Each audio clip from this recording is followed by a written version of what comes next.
Hey, I am back. I just wanted to give you a quick update on my symptoms ever since my embryo transfer on Tuesday. So, today is Friday, November 2nd, November already.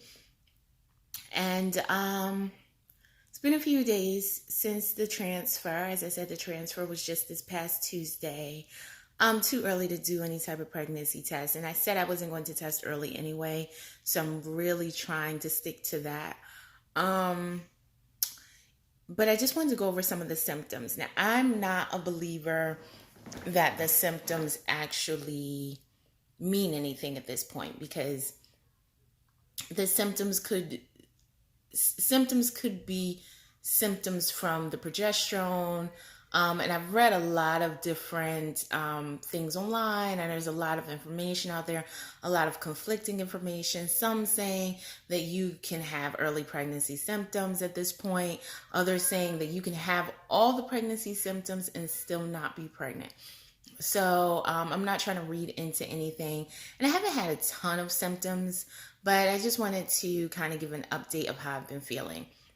So, the biggest symptom that I have been noticing, and this might just be a side effect of the procedure itself, the transfer, um, is bloating and lower abdominal pressure for the most part. Sometimes it's a gassiness, but sometimes it's just like pressure and bloating. So it's more of that feeling. Um, and I have it mostly at night, but it may be, I don't know, it's kind of throughout the day, to be honest with you, here and there. I notice it more and more at different times of the day. Another symptom is, I'm not going to say frequent urination because I usually, even before this, I would get up in the middle of the night and go to the bathroom, and so maybe a little more frequent urination than normal, but again, nothing that I would really, not something that's noticeable enough. It's just something that I'm mentioning because it is something that I have seen happen, but not something that I would necessarily say is a true symptom. Breast tenderness. Now, this I'm not really counting as a symptom either because it actually started before the transfer.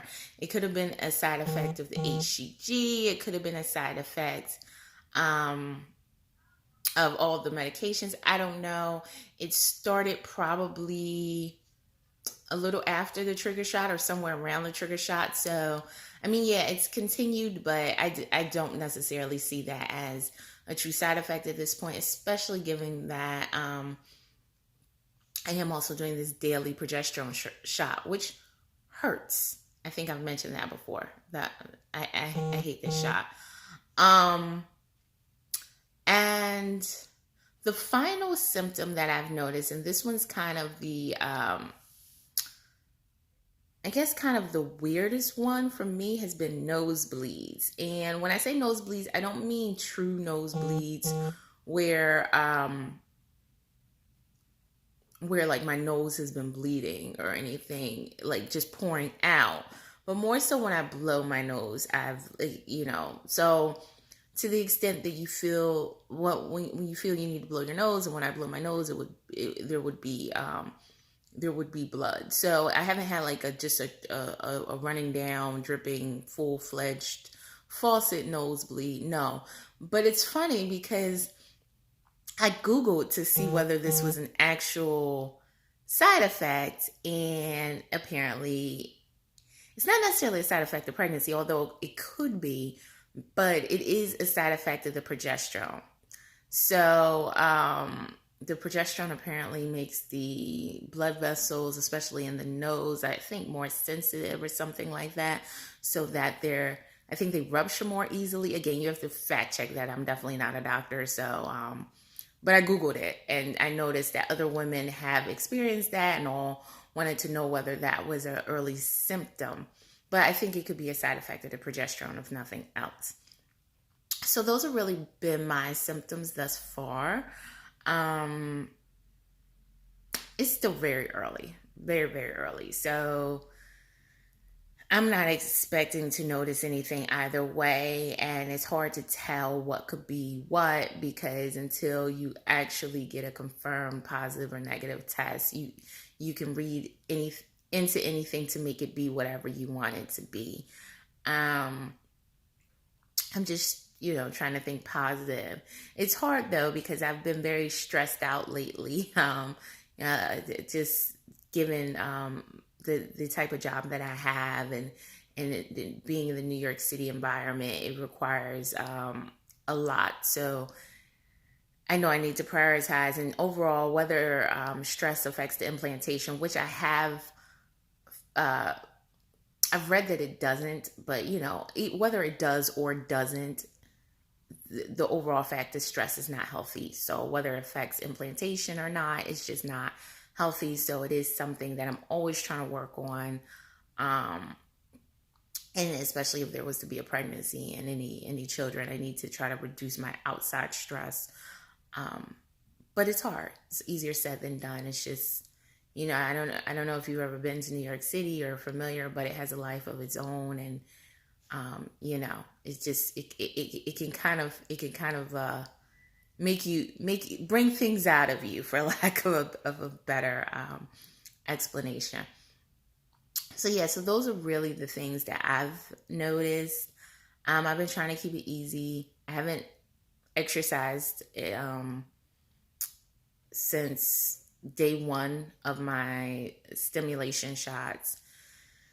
So it's been a while now, this is probably the longest time in years that I've gone without working out, because that was prior to the stimulation shots. I was working out 7 days a week. So um, this is the first time in a very long time that I've taken such a large break. And if the test was to be positive, I know my workout regime would still have to change anyway. It would continue once I'm allowed to do it, but it would have to change, of course. So it's just, a life change that I need to get used to on how to incorporate it. But right now I haven't been working out at all. I've been trying to keep it easy. I haven't been even running to the subways as much. I've tried not to do that. I have been doing some walking, sometimes brisk walking, but no running. So I'm doing my best. Life just happens. So trying to keep everything in perspective. But anyway, I just wanted to give you a quick update. Like I said, it hasn't really been too much going on at this point. But if you have any thoughts or any symptoms that you had, definitely feel free to share, and I will continue to keep you updated as I progress along. All right. As always, pray for me if you do. And if not, at very least, please wish me luck. Talk to you soon.